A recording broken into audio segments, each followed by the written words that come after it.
ये इतना खतरनाक नियम है, लग गया जिस एरिया में ना पुलिस खत्म। और आर्मी किस तरह से ट्रीट करेगी आपको पता ही है। बंदूक लेके घुसेगा 5 गो कमांडो, 2 बजे रतिया को धाए धाए दरवाजा पीटेगा, सब तनी सा लेट हुआ तूर देगा। आप कैसा ड्रेस पहनिएगा? वर्दी वाला, लेकिन वो वर्दी नहीं, कुर्ता पैजामा पहने।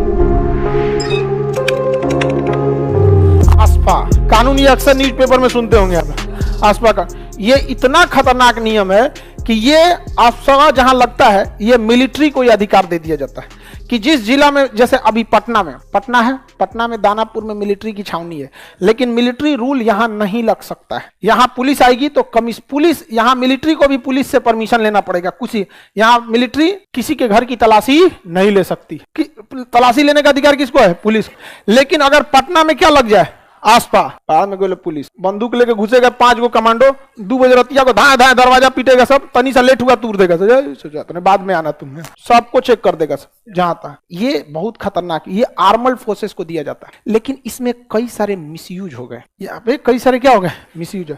ऐसे कश्मीर में 1-2 इनकाउंटर हुए थे सब, जिसके मामले कुछ ज्यादा आगे जाके तूल पकड़ लिए। बाद में सेना को रियलाइज हुआ कि बहुत कठोर तरह से अगर हम आतंकवाद को दबाएंगे ना, तो इससे आतंकवाद को ही फायदा हो जाएगा। क्योंकि जब हम बहुत कठोरता से दबाते हैं ना, तो ऐसा हो सकता है कि क्रॉस फायरिंग में हम गोली मारे किसी और को, लग जाए किसी और, जानबूझ के ना मारे बट क्रॉस फायरिंग में हो सकता है। और इसी का मुद्दा उठा लेंगे आतंकवादी की, बताओ इसने क्या किया था, जो तुमने क्या किया, मार दिया।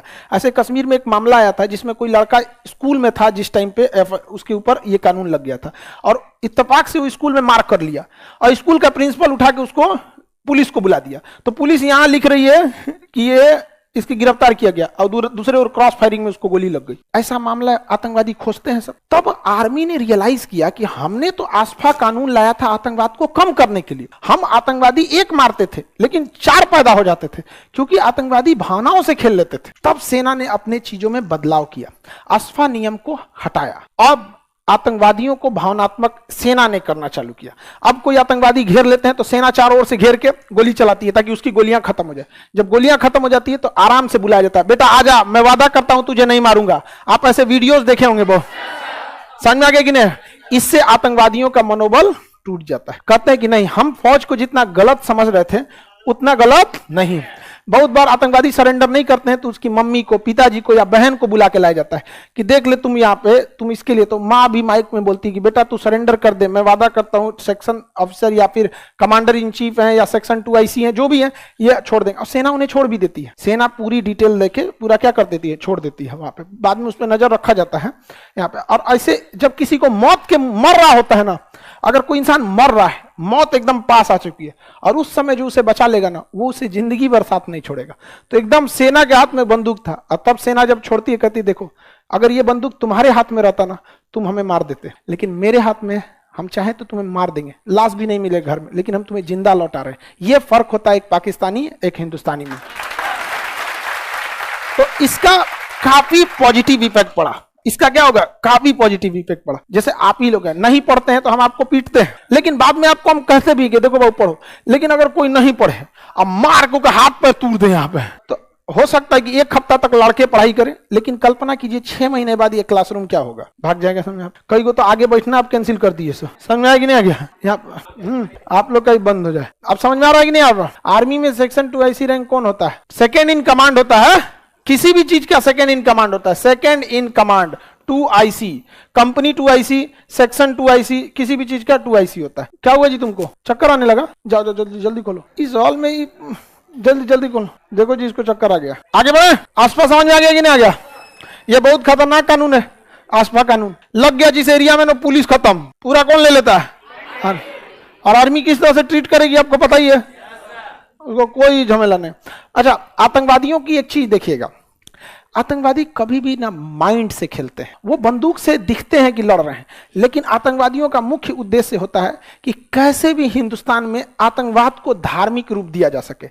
कश्मीर में वो जानबूझ के आतंकवादी कश्मीरी को किस तरह से, कश्मीरियों को मेन दिक्कत पाकिस्तानियों से है, बट वहां कोई समझाने वाला नहीं है उनको। आतंकवादी आएंगे सब, चुपचाप बॉर्डर पे घुसेंगे सब, उन्हें गोली चलाना चाहिए ना, नहीं चलाएंगे, बंदूक लेंगे सब, और महिलाएं जो नकाब पहनती है ना, बुर्का, वो जानबूझ के बुर्का पहनेंगे सब, और किसी के घर में घुसेंगे सब। टेंडेंसी समझिए, जानबूझ के। अब बाकी आतंकवादी क्या करेंगे, सब इधर उधर फायरिंग करेंगे सब, ताकि पता चल जाए कि किस घर में घुसा है। अब जब आर्मी आएगी तब खोजेगी उसको, अब पकड़ाएगा, बुर्का हटाएगी। अब आर्मी के तो दिमाग में बैठ गया कि बुर्का पहन के छुप सकते।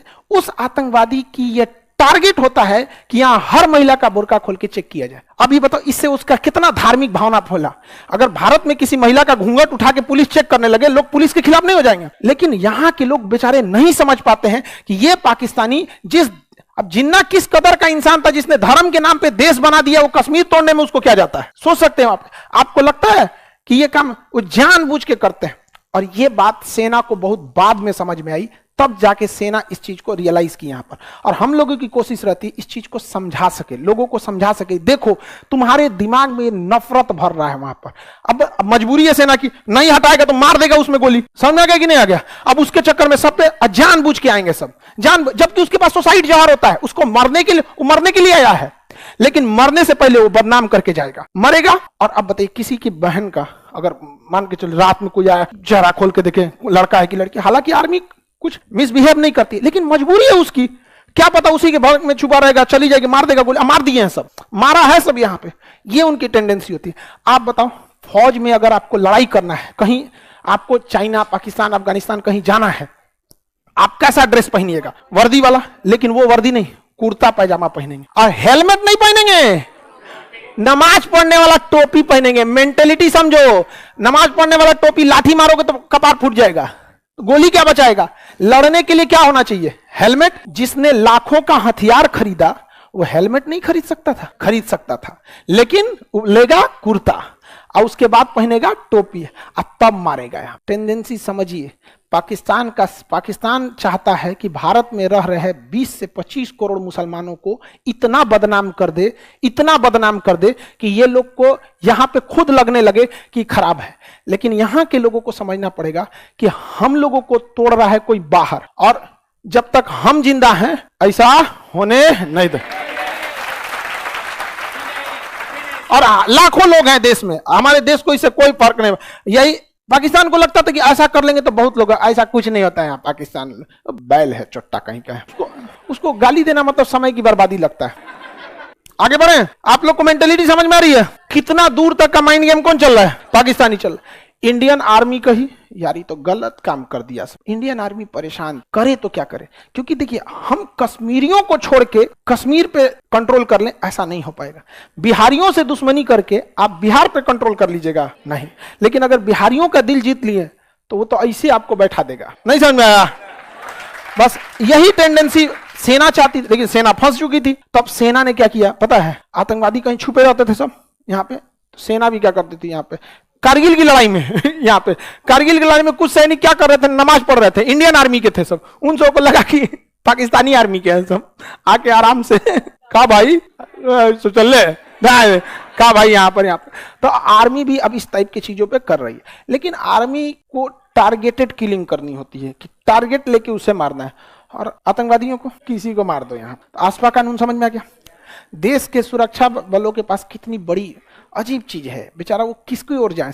अब जरा सोच के देखिए, आप अपने आप को सोचिए कि आप कश्मीर के रहने वाले, और अपने आप पे सोचिए कैसा लगेगा। किसी दिन आप कॉलेज से आएंगे, पता चला चौराहा पे फायरिंग हो रही है, बड़ी उटपटांग लगेगा। आगे बढ़े, किसी को दिक्कत नहीं। कमेंट में ना एक से एक फिलोसफर चलाता है सब सवाल पूछने।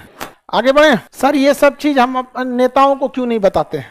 आपको क्या पता है, नेताओं को ये बात पहले से पता होती है। जिस तरह आप हर हाल में चाहते हैं आपका अच्छा रिजल्ट हो, उसी तरह नेता हर हाल में चाहते हैं चुनाव जीते। आप चाहते हैं इतना मोटा गाइड पढ़ना कि आप भी चाहते हैं शॉर्टकट निकलना।